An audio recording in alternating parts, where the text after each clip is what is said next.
Hello and welcome to LG's step-by-step guide on how to clean the tub of your LG washing machine. The Tub Clean function helps clean the grime inside the washer tub by soaking, washing, rinsing, and spinning the drum. Keeping the washing machine tub clean can help to alleviate possibility of detergent and softener residue buildup and odors. Here is how to clean the tub. First, remove any clothing or items from inside washing machine drum and close the door. Next, open the dispenser drawer and add anti-limescale powder, vinegar or squeezed lemon juice to the manual wash compartment. If you are using tablets can be placed directly into the drum as an alternative to anti-limescale powder. Close the dispenser drawer and turn the power on. Then, turn the control panel knob to Tub Clean and press the Start/Pause button to begin.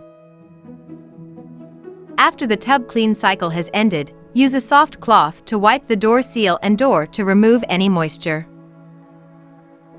Then, leave the door slightly open to let the inside dry out. If the inside is not completely dry, it may cause a bad odor or mildew to form. And that is how to clean the tub of your washing machine. Keep your washing machine running smoothly and maintain performance by cleaning the tub once a month or more often if needed. Proper care of your appliance can extend its longevity. Thank you for using LG washing machines.